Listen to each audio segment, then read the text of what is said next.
इंद्रदेव! देवराज!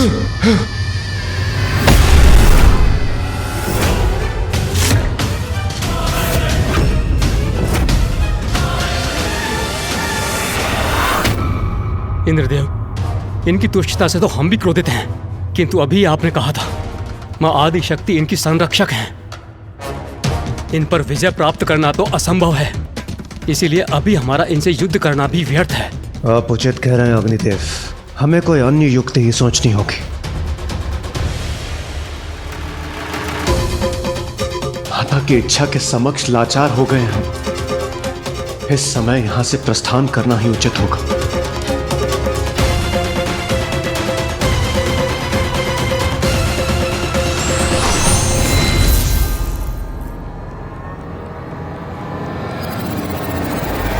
असुर सम्राट की जय! असुर सम्राट की जय! असुर सम्राट की जय! असुर सम्राट की जय!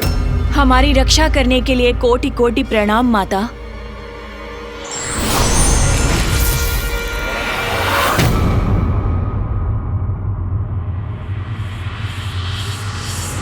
अब हम असुरों को पृथ्वी से कोई नहीं हटा सकता। सर्वशक्तिमान हूं मैं। हाँ, असुर श्रेष्ठ। रुक।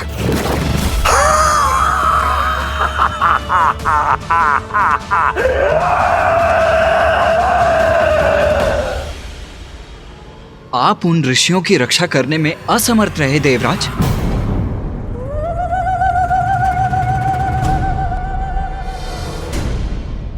मां, क्या हुआ रे? शांत क्यों है? स्वयं शांत मत रहे। तेरे मन में जो जिज्ञासा है उसे शांत कर। पूछ रे। ये आपकी कैसी विचित्र लीला थी। असुर अपने अत्याचार का विस्तार करते रहे और आपके सुरक्षा कवच के कारण सुरक्षित भी रहे। देवता ऋषियों की रक्षा करने में भी असमर्थ हो गए। तुझे ये ज्ञात होना चाहिए कि मैं जो भी करती हूँ उसके पीछे कोई बड़ा कारण अवश्य होता है।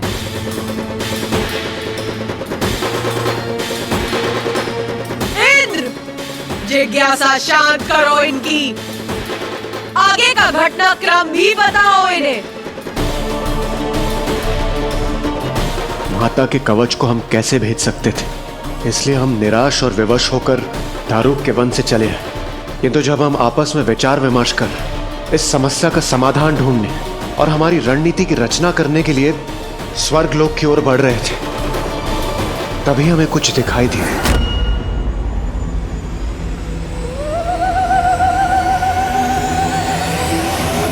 हाँ, दारुक और उसके असुरों के द्वारा फैलाए गए विनाश के मध्य में उन सब से अनछुआ पावन आश्रम। क्या? एक आश्रम देखा आपने? किंतु पृथ्वी पर तो अनेकों आश्रम हैं। यदि एक आश्रम और था तो इसमें असाधारण क्या था?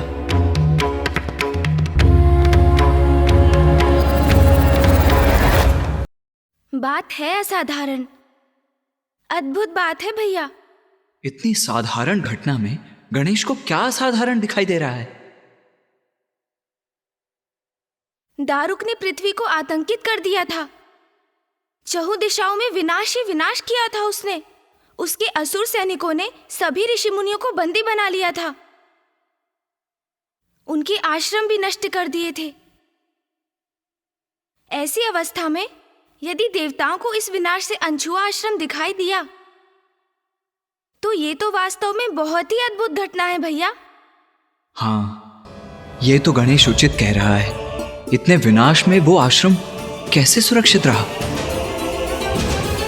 वो किसका आश्रम था माता?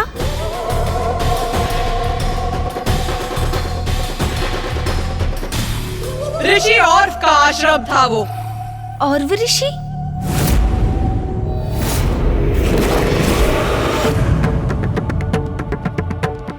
उस आश्रम को देखकर हम आश्चर्यचकित थे, जो इस विनाश के मध्य अनछुआ खड़ा था, जिसे देखकर हमारे मन में एक जिज्ञासा जागी और हमारी जिज्ञासा को देव ऋषि नारद ने शांत किया। उन्होंने बताया कि ऋषि और अत्यंत तेजस्वी ऋषि हैं। उनकी तापस शक्ति इतनी शक्तिशाली है कि वो किसी को भी भस्म कर सकते हैं।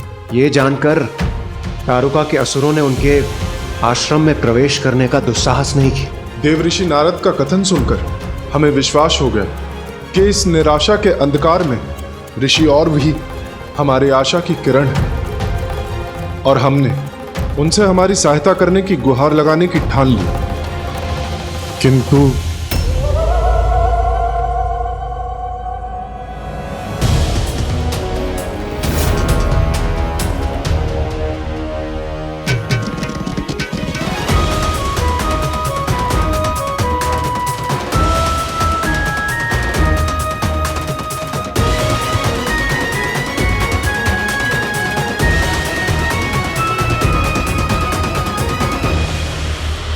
रुको रुको रुको!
सावधान देवराज इंद्र, ऋषि का स्वभाव है क्रोधी। हस्तक्षेप करके ना बनिएगा उनके विरोधी।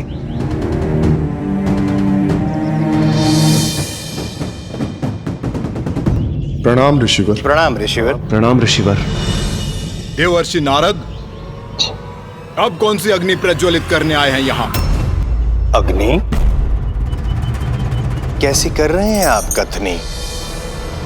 ऋषिवर, आपको भी ज्ञात है कि मैं जो भी कहता हूँ, जो भी करता हूँ, केवल जगत कल्याण की मंशा रखता हूँ। जो मुझे दिखाई दे रहा है उसके अनुसार तो आप और आपके देवताओं की ये टोली मेरे स्थान पर मेरी अनुमति के बिना प्रवेश करने वाले थे।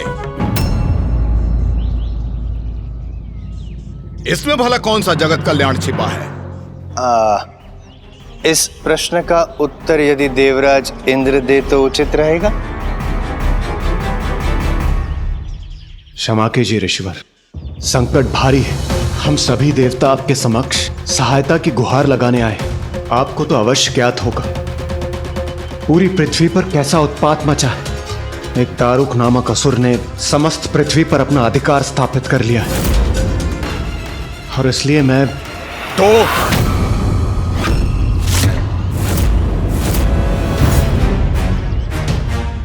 आप सभी देवता तो योद्धा हैं। आपको उस असुर को पराजित कर पृथ्वी से खदेड़ देना चाहिए। इसमें भला मैं क्या कर सकता हूं?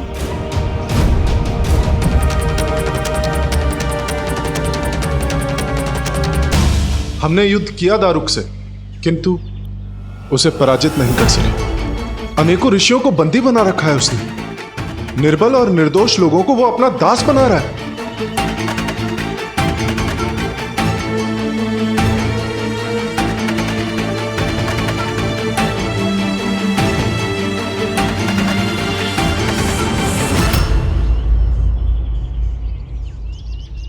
ऐसी स्थिति में उन ऋषियों को मां आदि शक्ति की आराधना कर उनसे सहायता प्राप्त करनी चाहिए। जैसा कि मैंने पूर्व में कहा था, ऐसी घटना में मेरे हस्तक्षेप का कोई स्थान नहीं है। देवराज, हमें मार्ग दीजिए। किंतु ऋषिवर,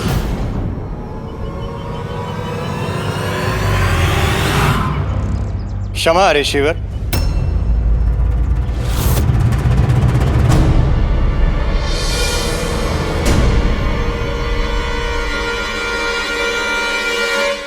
देवताओं की समस्या भी अस्थान पर नहीं है ऋषिवर। समस्त देवता और ऋषि मां आदिशक्ति की पूजा अर्चना करते हैं, किंतु जब मां आदिशक्ति असुरों की रक्षा करने के लिए सुनिश्चित है तो क्या करें?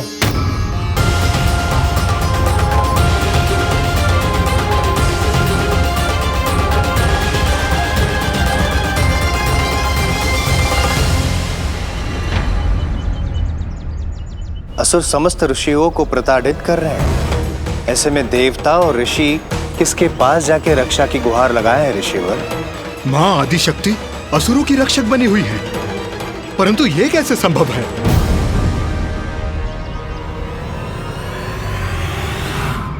अति उत्तम। अत्यधिक सुख की अनुभूति हो रही है प्रिय। पृथ्वी पर हमारा अधिकार। हाँ स्वामी।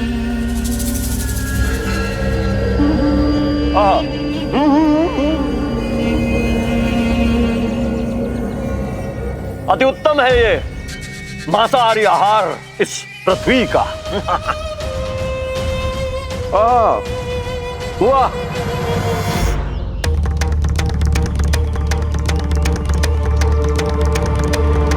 अब आप ही बताइए ऋषिवर, ऐसी अवस्था में हम सहायता की आस लेकर किसके पास जाएं?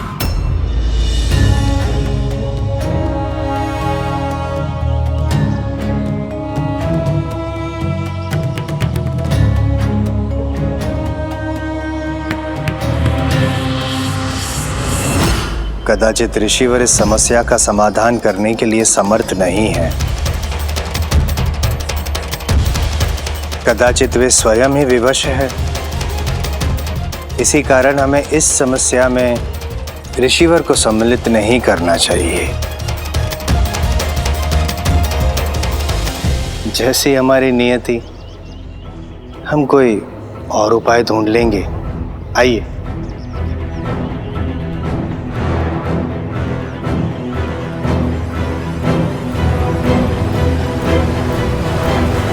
रुको।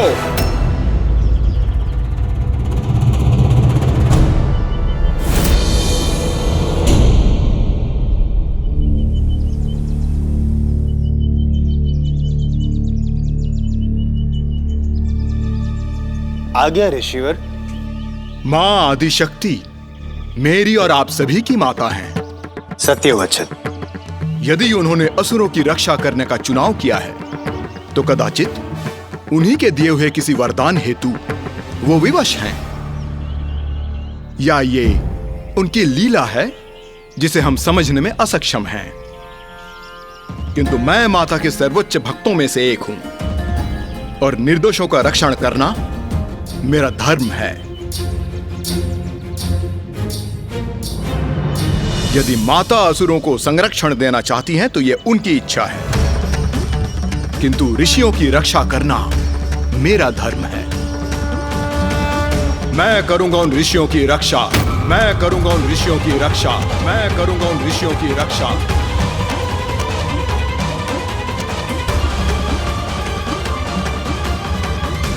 आभार ऋषिवर। धन्यवाद ऋषि। धन्यवाद ऋषिवर।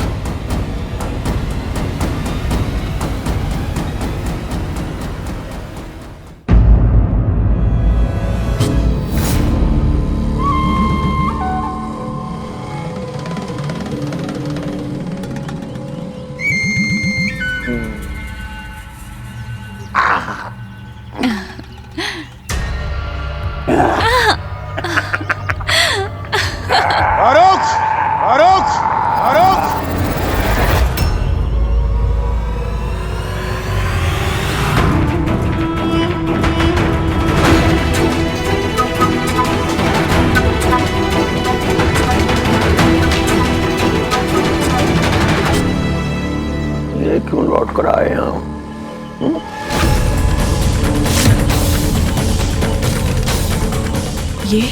ये देवतागण फिर आ गए यहाँ।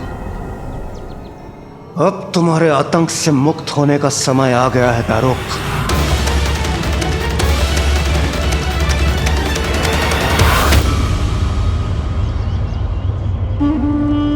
देवताओं, प्रतीत होता है कि हमारे सत्कार से बहुत आनंदित हुए हो, तो फिर सत्कार करवाने चले आए। करेंगे, पहले भोजन ग्रहण करना। दारुक, हम देवता अत्यंत उदार हैं। यदि जो कुछ भी किसी से पाते हैं उसे उससे भी अधिक मात्रा में पुनः लौटा भी देते हैं।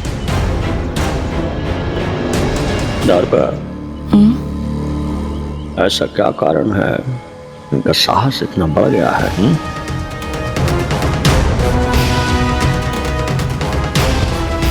किसके बल पर इतना उत्साहित हैं ये देवगण कि फिर से हमारा सामना करने चले आए?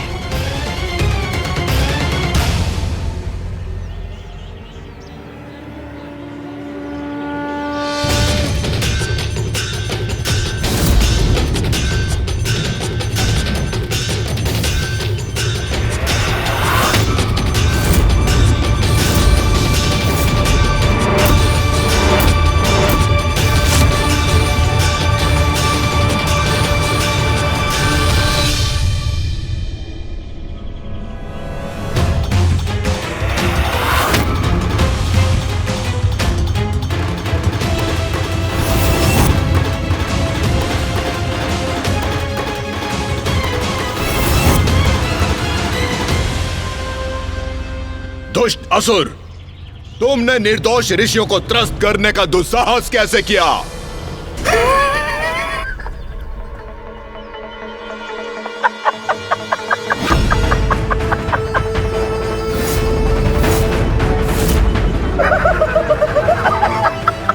इस दुष्ट का यह अट्टहास असहनीय है मेरे लिए।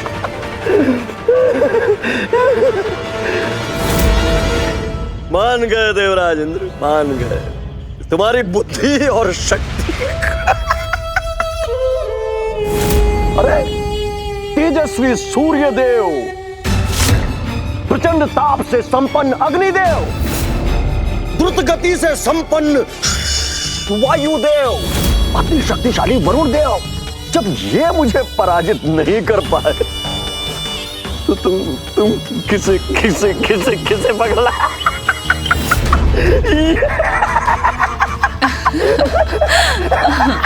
वयोवृद्ध ऋषि।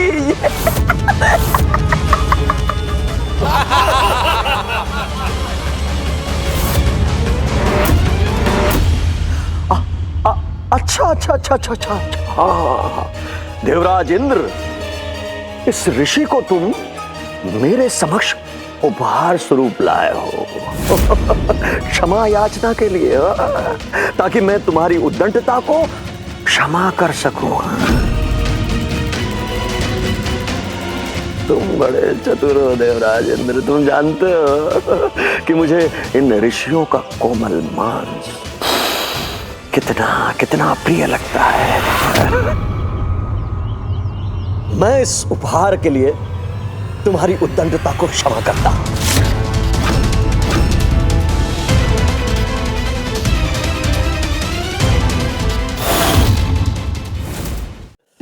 अच्छा देवराज इंद्र, पहले पहले इस ऋषि को मेरे निकट लाओ, मैं देखूं तो सही ये मेरे खाने योग्य है या मेरे दास बनने योग्य है कि हमेशा मैं इससे अपनी सेवा करवाता रहूं।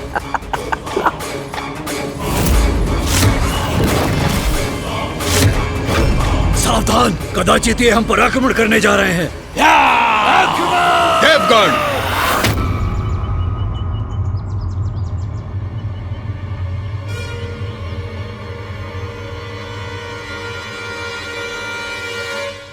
इनके और मेरे मध्य कोई नहीं आएगा, कोई भी नहीं। आप सभी समझ गए ना? मेरे इस आदेश का उल्लंघन नहीं होना चाहिए। उचित है ऋषिवर।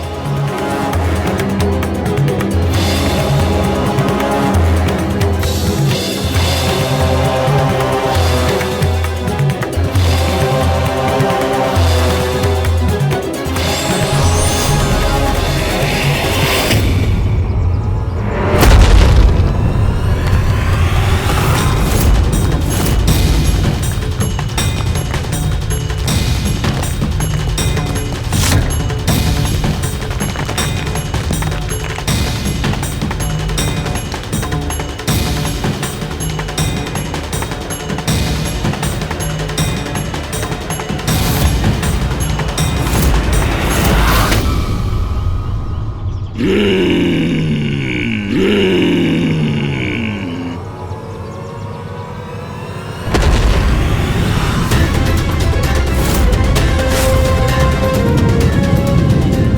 क्या?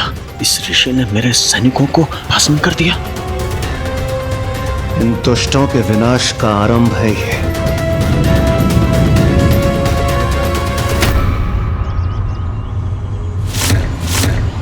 मैं ऋषि और दारुक और उसके असुरों को शाप देता हूं।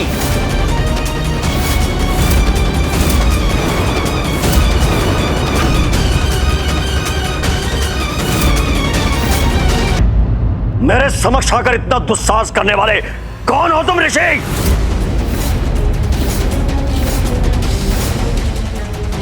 इस ऋषि को कहाँ देखा है मैंने?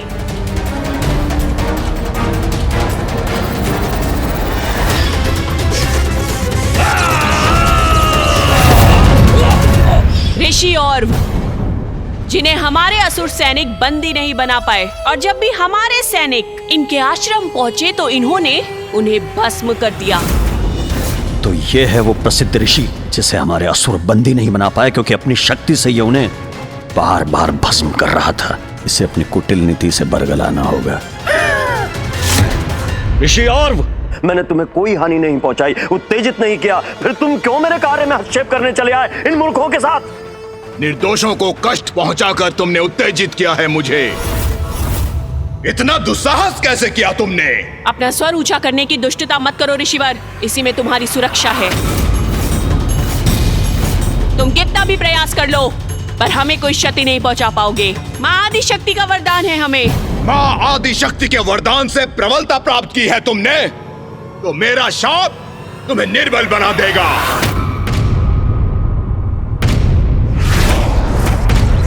मैं ऋषि और दारुक और उसके असुरों को शाप देता हूँ कि यदि वो पृथ्वी पर ऋषियों, मुनिजनों, संतों और देवताओं के साथ हिंसा करेंगे, उन्हें कष्ट पहुंचाएंगे अथवा उनका वध करेंगे, तो उसी क्षण उनकी मृत्यु हो जाएगी। उनकी मृत्यु हो जाएगी। उनकी मृत्यु हो जाएगी।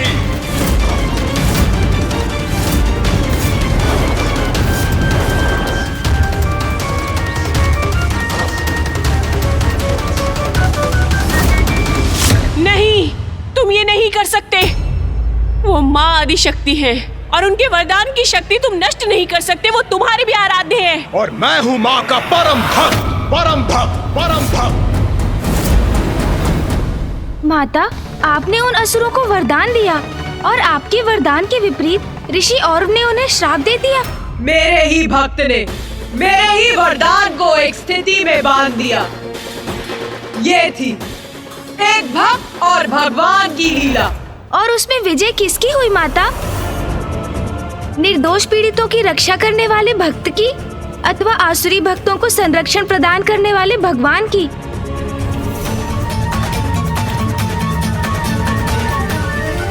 ऋषि औरव के श्राप ने हमें एक और अवसर दिया था, जिसका समुचित लाभ उठाने का हम सभी ने निर्णय लिया। योद्धा को अवसर प्राप्त हो तो उसे चूक नहीं करनी चाहिए। ऋषि औरव के श्राप से शक्तिहीन हो गए हो तुम दारुक। निरीह निर्दोष ऋषियों को बंदी बनाने चले थे ना तुम? उन्हें प्रताड़ित कर अपना दास बनाना चाहते थे, किंतु अब और नहीं। तुम्हारे इस दुष्कृत्यों के दंड स्वरूप मृत्यु के भागी अवश्य बनोगे तुम। कर्म जो भी करेगा तू, पड़ेगा भोगना, भरना। ये कैसे संभव है? मैं देवी आदि शक्ति द्वारा रक्षित हूँ। इस ऋषि का शाप मुझे कैसे क्षति पहुंचा सकता? नहीं। अरे वहां खड़े खड़े मुंह क्या देख रहे हो? आगे बढ़ो। कोई शक्ति नहीं है इस ऋषि के शाप में। कुछ अनिष्ट नहीं कर सकता हमारा। ये देवता हमको इसके नाम से भ्रमित कर रहे हैं, डरा रहे हैं। कुछ नहीं होगा। आगे बढ़ो, आक्रमण करो, कुचल डालो। मैं तुम्हारे पीछे हूँ। जाओ।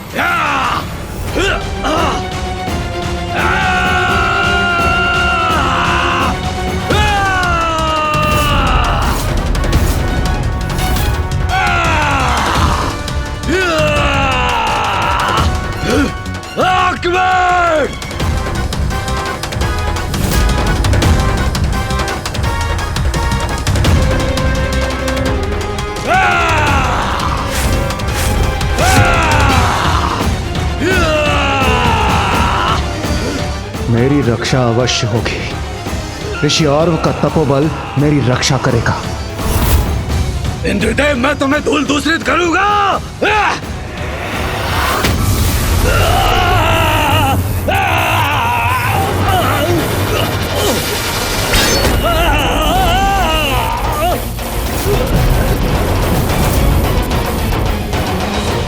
इंद्र के वज्र उठाए बिना ही मेरे प्रबल योद्धा का अंत हो गया। प्रचंड शक्ति है इस वृद्ध ऋषि के शाप की। इसका आरंभ तो हो गया है, अर्थात हम किसी ऋषि और देवता को क्षति नहीं पहुंचा सकते हैं।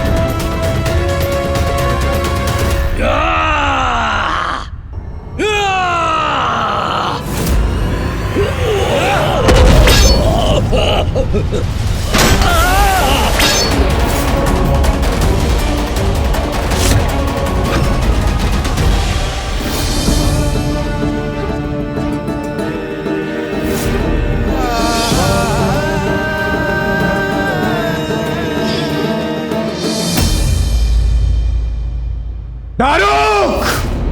अब तुम्हारा अंत निश्चित है। देवराज इंद्र का कथन सत्य तो नहीं हो जाएगा। मुझे आहत करने में सफल तो नहीं हो जाएंगे ये देवता।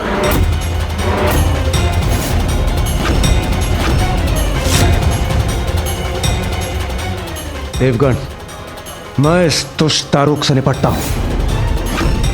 आप सभी बंदी ऋषियों को मुक्त कराइए।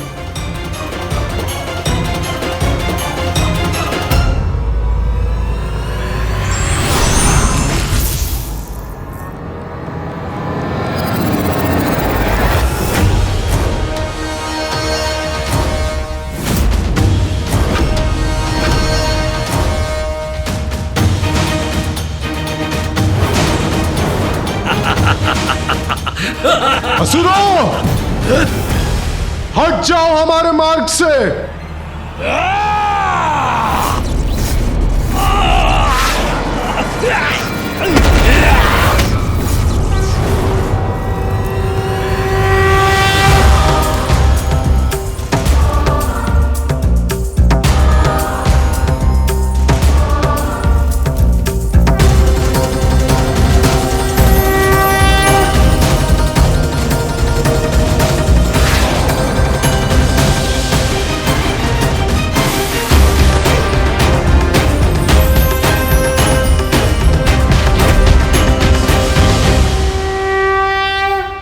आइए।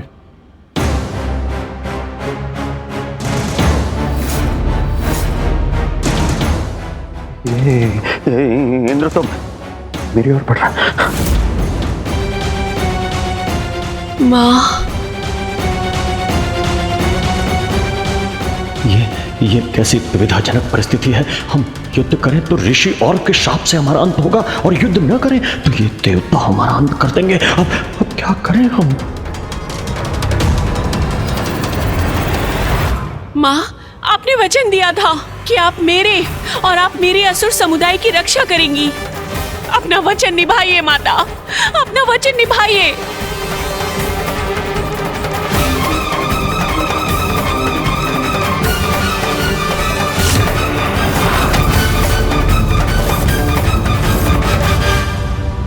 दारुक!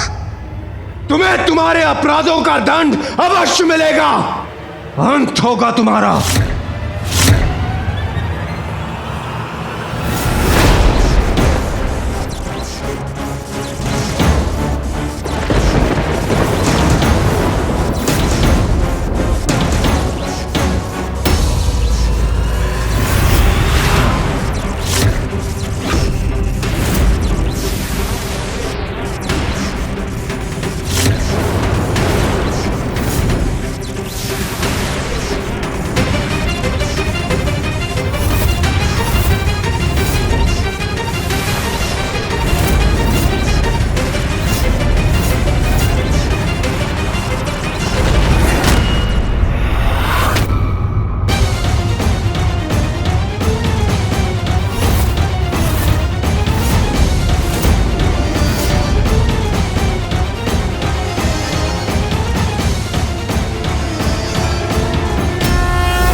आदि शक्ति ने पुनः इसके चारों ओर रक्षा कवच उत्पन्न कर दिया।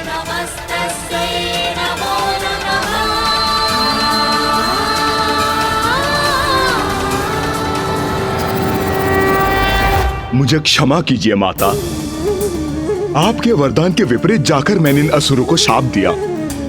किंतु माता, मैं विवश था। इन दुष्ट असुरों द्वारा इन निर्दोष ऋषियों को और प्रताड़ित होने नहीं दे सकता था मैं। हमें क्षमा कर दीजिए माता, क्षमा कर दीजिए। अपना वचन पूर्ण करने के लिए और हमारी रक्षा करने के लिए आपका कोटि कोटि धन्यवाद माता। पुत्री दारुका, तुम्हारी रक्षा करने का वचन मैंने निभा दिया, किंतु ऋषि ऑर्फ का श्राप अभी भी स्थिर है। क्या स्थिर है माँ? स्थिर है, स्थिर है। ऋषि औरों का शाप है कि पत्थर में खिंची रेखा है? स्थिर है माँ। हाँ, स्थिर है दारुका। मैं कवच बनकर सदा तुम्हारी रक्षा करूंगी, किंतु यदि तुमने, तुम्हारे पति ने या तुम्हारे समुदाय ने किसी भी ऋषि अथवा देवता पर आक्रमण किया, उन्हें क्षति पहुंचाने का प्रयास किया, तो वो असुर स्वतः अपनी मृत्यु का भागी बनेगा। अरे क्या माँ, ये कैसा अन्यायपूर्ण अनुचित कथन है आपका? आप सर्वोच्च शक्ति हैं, आप आदि शक्ति हैं, आपका वरदान अकाट्य है। अरे ऐसे तुच्छ से ऋषि का कोई प्रभाव नहीं पड़ सकता उस शाप पे। आप क्या कह रही हैं माँ? मूर्ख दारुक, मूर्ख दारुक, मूर्ख दारुक। शाप का प्रभाव तो होना ही था। अपने भक्त के शाप को अशक्त करने का वरदान नहीं दिया था मैंने। जिस प्रकार मेरे प्रति अपनी भक्ति और तपस्या से तुमने अपना वरदान प्राप्त किया है, उसी प्रकार ऋषियों को कष्ट पहुंचाने के कारण मेरे परम भक्त ऋषि ऑर्फ से जो तुम्हें श्राप मिला है, वो भी तो तुम्हें ही भुगतना होगा। जो बोओगे वही काटोगे, जो कर्म करोगे उसी का परिणाम तो भुगतोगे तुम। आपकी भक्त तो मैं भी हूँ, और हमारा समस्त असुर समुदाय संकट में है माता। वहाँ एक और ऋषि का श्राप पाकर पूरे देवता हमारे अंत के लिए आतुर हैं, और दूसरी ओर मृत्यु के भय से आतंकित होकर भोजन रहित हम जीवित कैसे रहे माँ? इसलिए अब आप ही हमारा मार्गदर्शन कीजिए माँ। इस संकट से हम अपनी रक्षा कैसे करें?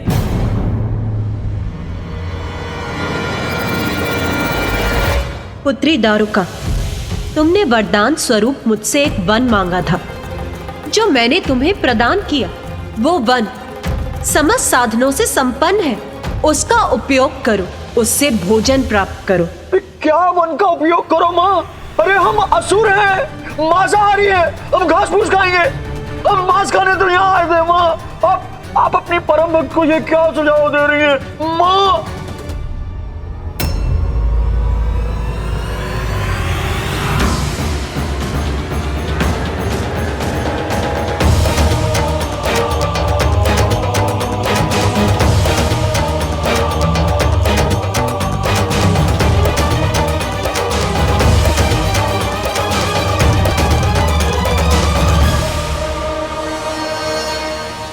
देवगण, इन ऋषियों को सुरक्षित स्थान पर पहुंचा दीजिए, किंतु मेरी दृष्टि इस दुष्ट दारुक पर केंद्रित रहेगी। अवसर प्राप्त होते ही इसका अंत करूंगा मैं। पुत्री दारुका, जब तुम्हारे ऊपर आक्रमण होगा तब मैं तुम्हारा कवच अवश्य बनूंगी, किंतु मैं स्थायी रूप से तुम्हारे साथ नहीं रह सकती। अपनी रक्षा का प्रयास तो तुम्हें भी करना होगा।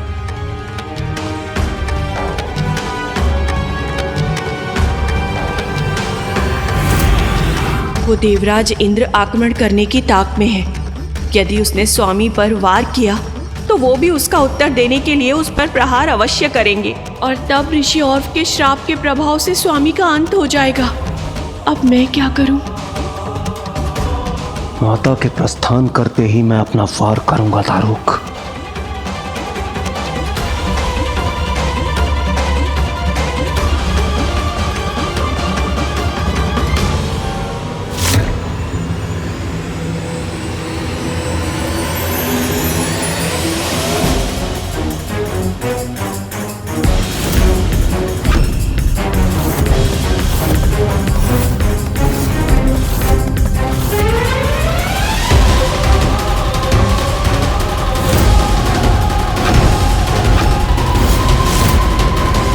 ये तो वही घटित होने लगा जिसकी मुझे आशंका थी।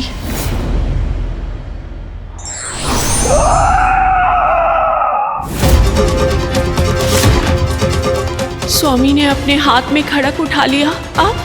अब क्या करूं मैं?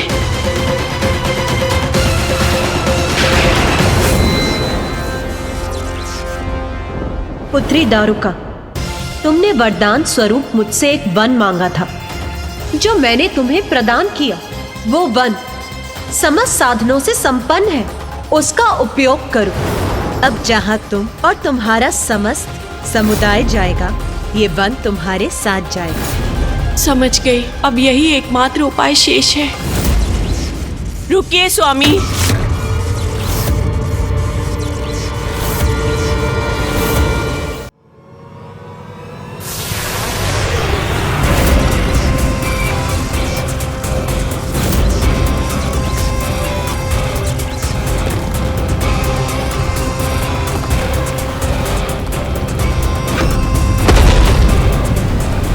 ये क्या हो रहा है?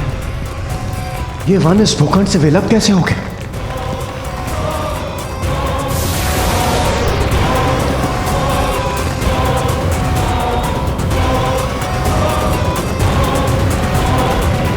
ये वन तो उड़ गया। कदाचित मुझसे क्षणिक विलंब हो गया। यह आसुरी वन आकाश में कैसे चला गया?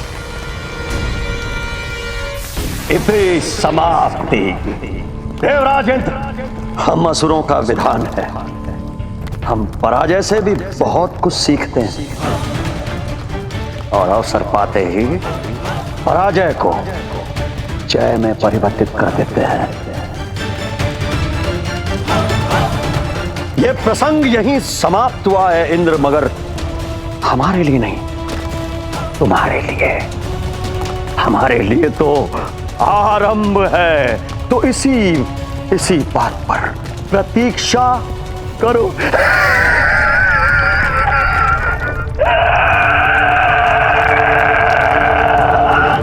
यदि साहस हो तो रुक जाओ असुरों। इस आरंभ को अंत में न परिवर्तित कर दिया तो मैं भी देवराज इंद्र नहीं।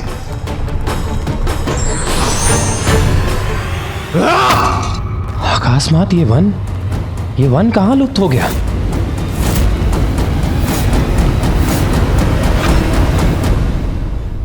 इसका अंत तो सर्वथा उचित था। दारुक और उसके असुर पृथ्वी छोड़ने पर विवश हो गए, अर्थात इस संसार को उनके आतंक से मुक्ति प्राप्त हुई, है ना? उचित ही कहा है ना गणेश ने। अंततः संसार मुक्त हो ही गया दारुक के अत्याचार से। अत्याचार से मुक्ति मिल गई? नहीं। ये किसने कहा कि दारुक, दारुका और उसके असुर संसार से प्रस्थान कर गए? नहीं, क्योंकि दारुका ने अपने वन को सागर में स्थित कर लिया। वो दोनों सागर में वास करने क्यों चले गए माता? सागर में क्यों स्थित हो गए वो माता? बुद्धि का देवता है गणेश, तो अपनी बुद्धि का प्रयोग कर, तो तुझे तुम दोनों के प्रश्नों का उत्तर मिल जाएगा। मैं ऋषि और दारुक और उसके असुरों को शाप देता हूं कि यदि वो पृथ्वी पर ऋषियों, मुनिजनों, संतों और देवताओं के साथ हिंसा करेंगे, उन्हें कष्ट पहुंचाएंगे अथवा उनका वध करेंगे, तो उसी क्षण उनकी मृत्यु हो जाएगी। हाँ माता, मैं समझ गया। ऋषि औरव ने कहा था यदि दारुक और उसके असुर ने किसी भी ऋषि, संतजन अथवा देवताओं को क्षति पहुंचाने का अथवा उनके वध करने का प्रयास किया तो उस असुर का अंत स्वतः हो जाएगा। इसीलिए वो ऐसे स्थान पर चले गए जहां वो ऋषि और के श्राप से सुरक्षित रह सकते थे और पुनः अपने आतंक का आरंभ कर सकते थे। वो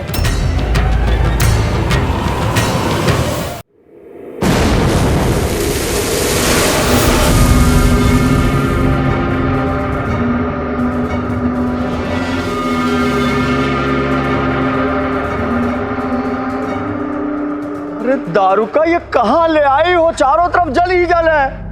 वहां पृथ्वी पर सब कुछ प्राप्त करने का साधन था, भोजन था वहां, अरे मैं और मेरे असुर यहाँ शेष जीवन ये जल पिएंगे, मीन खाएंगे, मछली, हम शाकाहारी हैं क्या? हम मांसाहारी हैं दारुका? स्वामी, आपके जीवन की सुरक्षा करना मेरा प्रथम ध्येय है।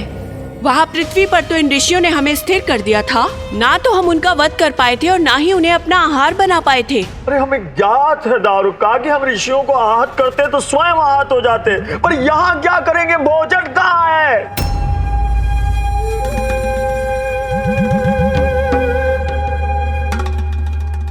चिंता मत कीजिए स्वामी, जीवित तो हम यहाँ पर भी रहेंगे और मात्र जल और मीन पर नहीं, केवल उन पर।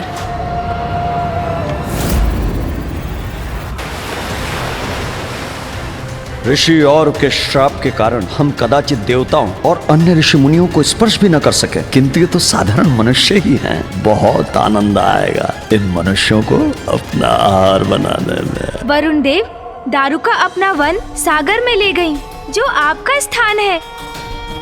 तो आप तो दारुका को वही बंदी बना सकते थे। आपका प्रश्न सर्वथा उचित है प्रथम पूज्य श्री गणेश। जल के देवता होने के उपरांत भी मैं उन्हें समुद्र में वास करने से नहीं रोक सका। किंतु वरुण देव, आप तो संपूर्ण जल के देवता है ना? क्या आपने इस स्थिति में हस्तक्षेप करना उचित नहीं समझा?